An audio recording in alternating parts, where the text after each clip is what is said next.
Episode के starting में हम यहाँ पे देखते हैं कुशीडा से मिलने के लिए उसके मिडिल स्कूल का जूनियर यागामी आ जाता है, जिसे देखकर कुशीडा बहुत ज़्यादा खुश हो जाती है। और अयानो को जी सुजेने से पूछने लगता है कि क्या वो यागामी को जानती है, क्योंकि सुजेने भी कुशीडा के स्कूल में ही पढ़ी होती है। पर सुजेने इससे साफ मना कर देती है और कहने लगती है कि वो उन लोगों को नहीं जानती है जिनके साथ उनका कोई लेना देना नहीं है। तब अयानो को जी पूछने लगता है कि क्या यागामी को कुशीडा के पास्ट के बारे में पता है, पर सुजेनो को इसके बारे में भी कुछ नहीं पता होता है। और यहाँ हम देखते हैं यागमी कुशीडा के पार्टनरशिप के लिए ऑफर करता है, जिस वजह से कुशीडा कहने लगती है कि उसे किसी स्मार्ट बंदे के साथ पार्टनरशिप करनी चाहिए। और यागमी कुशीडा का हाथ पकड़ के उसे बताता है कि वो अभी स्कूल में नया आया है, उसे एक ऐसे पार्टनर की जरूरत है जिसके ऊपर वो भरोसा कर सके, और इसके लिए कुशीडा बिल्कुल परफेक्ट है। तब कुशीडा थोड़ा टाइम मांगती है, जिसके लिए यागमी तैयार हो जाता है और कहने लगता है कि वो तब तक पार्टनर नहीं बनेगा जब तक कुशीडा अपना जवाब नहीं दे देती। तब यहाँ मार्केट में सारे फर्स्ट ईयर के स्टूडेंट मजे कर रहे होते हैं और सूडो इस बात के लिए उन्हें ताने देने लगता है, क्योंकि उन लोगों को वहाँ पर पार्टनर ढूंढना पड़ रहा होता है। पर सुजेने उसे याद दिलाती कि फर्स्ट ईयर में वो लोग भी वैसे ही थे, और हमें पता चलता है कि वो तो इन्हों यहाँ पर इस वजह से आए हैं ताकि वो सूडो के लिए पार्टनर ढूंढ सके। तब वो लोग कुछ फर्स्ट ईयर के पास चले जाते हैं, जिस वजह से उन्हें पता चलता है कि उन फर्स्ट ईयर्स ने भी अभी तक कोई पार्टनर नहीं बनाया है और उनके साथ बात करने के लिए तैयार हो जाते हैं। तब सुजेने उन्हें बताती है कि वो सूडो के लिए पार्टनर ढूंढ रहे हैं, जिस वजह से एक लड़का उन्हें 5 उंगलियां दिखाता है और सूडो कहने लगता है कि वो उन्हें 50,000 पॉइंट तो बिल्कुल नहीं देने वाला। पर तभी वो स्टूडेंट बताता है कि 50,000 पॉइंट नहीं बल्कि 5 लाख पॉइंट की बात कर रहा हूँ मैं, जिसे सुनकर सूडो हैरान हो जाता है। तब वो सारे फर्स्ट ईयर के स्टूडेंट बताते हैं कि उन्हें बाकी क्लासेस से भी ऑफर मिला हुआ है, जिस वजह से वो उनमें से सबसे बेस्ट ऑफर को चुनकर अपने पार्टनर को डिसाइड करेंगे। तब सुजेने इसे कंसीडर करने का टाइम मांगती है और उन्हें क्लास डी के कुछ स्टूडेंट के साथ इंट्रोड्यूस करवाने के लिए कहने लगती है। पर फर्स्ट ईयर के स्टूडेंट इससे मना कर देते हैं, क्योंकि उन्हें हुसैन का डर होता है। तब वो तीनों वहाँ से वापस चले जाते हैं। तब सूडो कहता है, मुझे यकीन नहीं हो रहा कि ये लोग हमारा इस तरह फ़ायदा उठा रहे हैं। तब सुजेने कहती है, और ऊपर से उन्होंने ये भी कहा है कि अगर वो हमें क्लास डी के स्टूडेंट से मिलवाएंगे तो हुसैन बहुत ज़्यादा गुस्सा करेगा, जिसका मतलब हुसैन ने पूरी क्लास को डरा रखा है। तब सूडो कहता है, अगर ये ऐसे ही करते रहेंगे तो डेडलाइन आने तक इनके पास कोई भी पार्टनर नहीं होगा। तब सुजेने कहती है, इस टाइम सेकेंड ईयर के स्टूडेंट को पार्टनर ना ढूंढने का सबसे ज़्यादा डर है, जिस वजह से हुसैन इसका फ़ायदा उठाकर बहुत सारे पॉइंट्स को इकट्ठा करना चाहता है। तब अयानु कोजी कहता है, अगर हम ऐसे ही आसपास पूछते रहेंगे तो इसका भी सेम रिजल्ट निकलेगा, तो फिर अब हमें क्या करना चाहिए। तब सुजेने कहती है, मैं मनी गेम में बिल्कुल भी एंटर नहीं करना चाहती, क्योंकि अगर हम इस टेस्ट में फर्स्ट प्लेस पर आएंगे तो हमें 50 क्लास पॉइंट्स मिलेंगे, पर अगर हम उन्हें प्राइवेट पॉइंट्स में कन्वर्ट करते हैं तो हमें 2 मिलियन से ज़्यादा पॉइंट्स मिलेंगे। तब अयानो कोजी कहता है, अगर हम पर स्टूडेंट 5 लाख पॉइंट भी देंगे तो हम 5 से ज़्यादा स्टूडेंट को इकट्ठा नहीं कर पाएंगे। तब सुजने कहती है, पॉइंट्स का यूज़ करना इस प्रॉब्लम का सॉल्यूशन नहीं है, तो इसका मतलब हमें क्लास 1D के साथ ही नेगोशिएशन करना चाहिए, पर हुसैन के ऊपर रिलाई करना बहुत ज़्यादा रिस्की है। तो इसीलिए एक्सीलेंट पार्टनर ढूंढने के लिए हमें आसपास पूछताछ करनी ही होगी। तब एक लड़की उनकी बातें सुन रही होती है, जो कि उन्हें बताती है कि वो एक एक्सीलेंट पार्टनर है।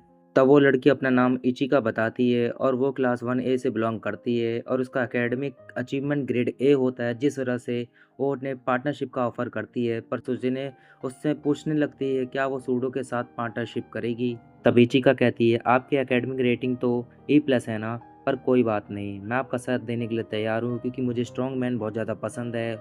मैं स्ट्रॉन्ग विल की नहीं बल्कि फिजिकल स्ट्रॉन्ग पर्सन की बात कर रही हूँ, तो इसीलिए मुझे लगता है कि मुझे बहुत सारे स्ट्रॉन्ग मेल को ढूंढना चाहिए और उसके बाद उन्हें आपस में लड़वाना चाहिए, ताकि जो टॉप पर आए वो मेरा पार्टनर बन सके। तब सुजेने उसे कहने लगती है, क्या तुम मजाक कर रही हो, तुम्हें पता है ना कि तुम ऐसा नहीं कर सकती। तब इचिका कहती है, मैं मजाक नहीं कर रही हूँ, क्योंकि मुझे सच में स्ट्रॉन्ग मैन बहुत ज़्यादा पसंद है। तब सूडो इचिका से दूर हट जाता है, क्योंकि उसे लग रहा होता है कि वो उसका मजाक उड़ा रही है, और सुजेने भी इस बात पर एग्री करती है, जिस वजह से वो लोग वहाँ से जाने लगते हैं। तभी चिका कहती है कि अगर वो लोग उसे माफ़ कर देंगे तो वो उन्हें एक और चांस देगी, जिस वजह से सुजेने इसके बारे में पूछने लगती है, जिस वजह से इचिका उसे बताती है कि उसे स्ट्रॉन्ग मैन के अलावा वो मैन भी पसंद हैं जो खाना बनाते हैं, जिस वजह से अगर सूडो उसके रिक्वेस्ट की हुई एक डिलीशियस डिश को बना कर देगा तो वो उसका पार्टनर बन सकती है। पर हम देखते हैं सूडो ने कभी खाना बनाया ही नहीं होता, जिस वजह से सुजेने उसकी जगह खाना बनाने की बात करने लगती है। पर इचिका इसके लिए साफ मना कर देती है, क्योंकि वो बस उन्हीं मर्दों को पसंद करती है जो कि खाना बना सकते हैं। तब सुज़ेने अयानो कोजी से पूछने लगती है कि जो उसने पिछली बार कहा था कि वो खाना अच्छा बना सकता है, क्या वो बात सच थी? तब अयानो कोजी इस बात पर हाँ कहता है, जिस वजह से सुज़ेने इचिका से पूछने लगती है कि क्या वो सुडो की जगह पर अयानो कोजी को खाना बनाने देगी? तब इचिका इस बात पर मान जाती है, पर वो अयानो कोजी से पूछने लगती है कि क्या वो सच में खाना बना सकते हैं? पर सुज़ेने उसे यकीन दिलाती है कि अयानो कोजी ऐसा कर सकता है और अयानो कोजी भी इस बात पर हामी भरता है, जिस वजह से इचिका इस बात के लिए तैयार हो जाती है। और वो उन्हें बताते हैं कि अगर वो कल क्लास के बाद उसे एक अच्छा खाना बनाकर नहीं दे पाते हैं, तो वो किसी की पार्टनर नहीं बनने वाली है। तो ये सुन के सूडो अयानो कोजी के सामने रिक्वेस्ट करने लगता है और इचिका वहाँ से चली जाती है। तब हमें पता चलता है कि अयानो कोजी को तो खाना बनाना ही नहीं आता और उन्होंने ये सब कुछ उसी टाइम सिचुएशन को देखकर प्लान किया होता है। और सुज़ेने ने ये भी सोच लिया होता है कि अब उसे आगे क्या करना है। तब अयानो कोजी नोटिफिकेशन चेक कर रहा होता है। तब वो बोलता है अभी तक 56 पेयर बन चुके हैं, जिसका मतलब अब मेरे सीरियस होने का टाइम आ चुका है। तब हम देखते हैं नाना से अयानो कोजी से मिलने आ जाती है और उसे हुसैन के एक्शन के लिए माफ़ी मांगने लगती है। तब अयानो कोजी कहता है तुम्हें उसके लिए माफ़ी मांगने की कोई ज़रूरत नहीं है।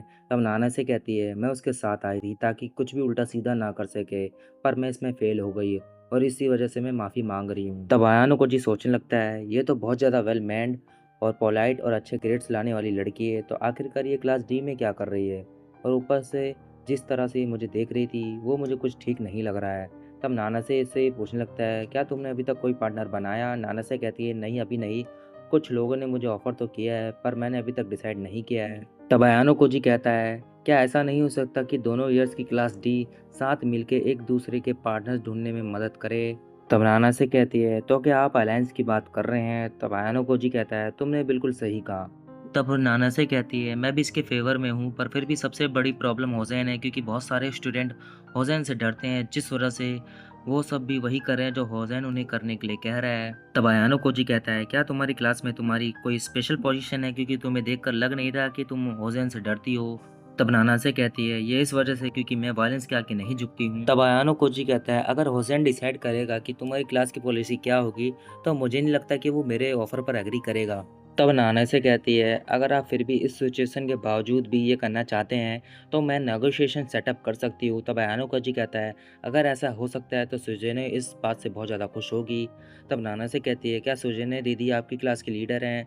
तब आयानो कोजी कहता है तुमने बिल्कुल सही कहा और इस बारे में मैं उसे बता दूंगा, तो क्या तुम मुझे अपना नंबर दे सकती हो? तब वो दोनों एक दूसरे के साथ अपने नंबर को एक्सचेंज कर लेते हैं और यहाँ आयानो कोजी सुजेनो को अपनी सारी बात बता देता है, जिस वजह से सुजेनो को यकीन नहीं हो रहा होता है कि आयानो कोजी ने किसी चीज़ के लिए पहल की है, जिस वजह से आयानो कोजी कहने लगता है कि क्या उसे ऐसा नहीं करना चाहिए था। तब सुजेनो उसे बताती है कि उसने सच में कमाल कर दिया है, पर आयानो कोजी को अभी भी हुसैन की चिंता हो रही होती है और वो सुजैनो को समझाता है कि वो जिस मनी गेम से दूर रहने की कोशिश कर रही है, हुसैन असल में वही चाहता है, जिस वजह से सुजैने कहने लगती है कि क्या हुसैन सच में पॉइंट्स के पीछे है। और अयानो कोजी भी सुजैने से पूछने लगता है कि क्या उसे ऐसा लगता है कि हुसैन उन लोगों को टारगेट कर रहा है। तब सुजैने खुद इस बात पर यकीन नहीं कर रही होती है, पर उसे इतना पता होता है कि हुसैन के साथ डील करना आसान नहीं है, जिस वजह से वो क्लास 1 बी के साथ भी अलायंस फॉर्म करने की कोशिश कर रही होती है और इसमें उनकी मदद यागामी कर रहा है, जो कि सोज़ेने और कुशिडा के साथ मिडिल स्कूल में था, क्योंकि कुशिडा ने यागामी के साथ पार्टनरशिप कर लिया है, जिस वजह से अब कुशिडा ही उनके साथ नेगोशिएशन कर रही है। तब सोज़ेने आयानो कोजी को पहले इचिका को संभालने के लिए कहती है और उसने पूरा प्लान तैयार भी कर लिया होता है। तब यहाँ आयानो कोजी इचिका के साथ शॉपिंग पे आ गया होता है, जहाँ पर इचिका कुकिंग के लिए प्रीमियम सामान ले रही होती है और इसके पैसे वो आयानो कोजी को भरने के लिए कह रही होती है। तब वो लोग आयानो कोजी के रूम में चले जाते हैं, जहाँ आयानो कोजी इचिका को आराम करने के लिए कहने लगता है और खाना बनाने के लिए जाने लगता है, पर इचिका आयानो कोजी को उसका फ़ोन यहाँ पर रख के जाने के लिए कहने लगती है ताकि आयानो कोजी चीटिंग ना कर सके, जिस वजह से आयानो कोजी अपने फ़ोन को बेड पर रख देता है और इचिका से पूछने लगता है कि आखिरकार उसे कौन-सी डिश चाहिए। इचिका अयानो कोजी को डिश का नाम बता देती है, जिस वजह से अयानो कोजी किचन में चला जाता है और हमें पता चलता है कि सुजी ने ईयरपीस के ज़रिए अयानो कोजी को इंस्ट्रक्शन दे रही होती है और उसने पिछले दिन आयानो कोजी को नाइफ चलाना भी सिखाया होता है।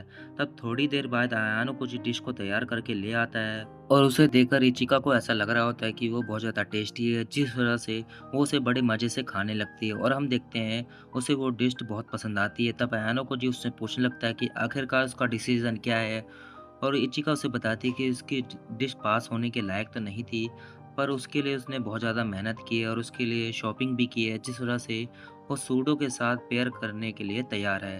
तब अयानो कोजी उसे थैंक यू कहने लगता है और इचिका भी वहाँ से चली जाती है। तब सुजेने भी इस बात से बहुत ज़्यादा खुश होती है कि सूडो की पार्टनर वाली प्रॉब्लम सॉल्व हो गई है। तब अयानो कोजी किचन में आ जाता है और वो कहने लगता है, अगर इचिका व्हाइट रूम की स्टूडेंट है तो मैं एक्सेप्ट करता हूँ कि उसने मेरी बात सुनने के लिए यहाँ पर कुछ ना कुछ ज़रूर लगाया होगा।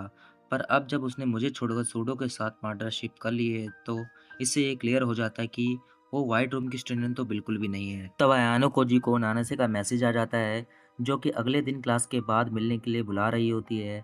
तब हम यहाँ पर क्लास ए के ग्रुप को देखते हैं, जहाँ पर मासूमी साकेनागी को बता रही होती है कि जिन स्टूडेंट के साथ उन्होंने बात की है, उन्हें क्लास सी ने एक और ऑफ़र दिया है और उन्हें क्लास ए के ऑफ़र को मना करने के लिए 10,000 पॉइंट्स देने का भी ऑफ़र दिया है।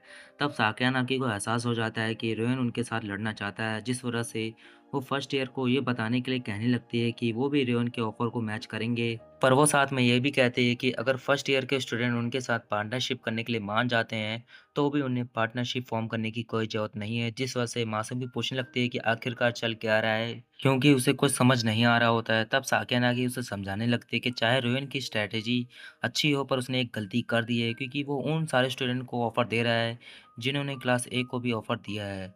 जिस वजह से मासूमी पूछने लगती है कि अगर रोयन ने सभी को ऑफ़र दिया है, तो उसके पास बहुत सारे प्राइवेट पॉइंट्स होंगे। पर हम देख के साकेनागी को इस बात पर बिल्कुल भी विश्वास नहीं होता, क्योंकि किसी भी ब्राइब ऑफ़र को करने के लिए कोई भी पॉइंट्स खर्च नहीं किए जाते। जिस वजह से मासूमी पूछने लगती है कि अगर वो ऐसे प्रिटेंड करेगा कि जैसे उनके पास बहुत सारे पैसे हैं, तो आखिरकार क्लास सी को इससे क्या फ़ायदा हो सकता है? तब साक्या नागी कहती है, रोहन ये सब कुछ इस वजह से कर रहा है क्योंकि अगर वो ऐसा नहीं करेगा, तो क्लास से सिर्फ ब्रांड पावर के दम पर ही बहुत सारे एक्सीलेंट स्टूडेंट को अट्रैक्ट कर सकती है। पर अगर क्लास सी ब्राइब ऑफर कर रही है, तो हमें भी मनी गेम खेलनी पड़ेगी। तो क्या रेयन अब ये चाहता है कि वो प्राइस को ऊपर ले जाए, ताकि हमें ज़्यादा से ज़्यादा पॉइंट्स को खर्चना पड़े? पर उसने मुझे और क्लास ए के ब्रांड पावर को अंडर एस्टिमेट किया है।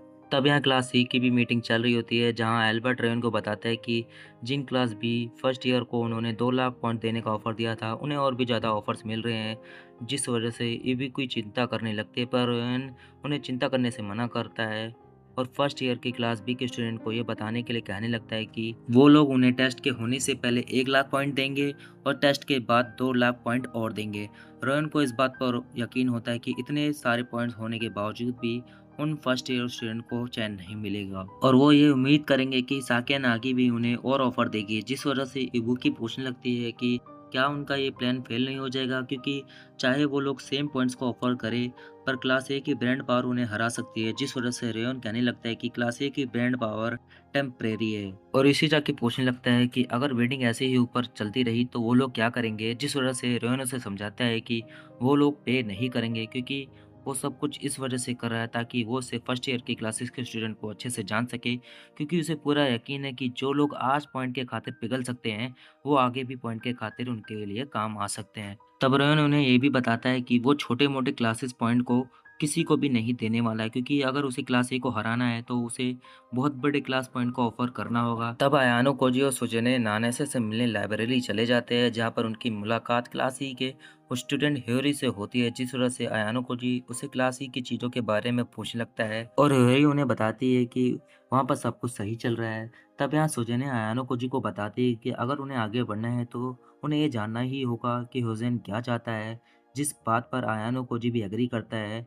तब वो देखना चाह रहे होते हैं कि आज हुसैन वहाँ पर आएगा या नहीं, और तभी हम देखते हैं वहाँ पर नानसे आ जाती है। तब सुजने और नानसे अपने आप को एक दूसरे के साथ इंट्रोड्यूस करती हैं और सुजने नानसे को बताती है कि वो कॉन्ट्रैक्ट के बदले कोई भी पॉइंट्स नहीं देने वाली है, क्योंकि नानासे को इसके बारे में पहले से ही पता होता है और उसे यकीन होता है कि उनके बीच में नेगोशिएशन हो सकती है।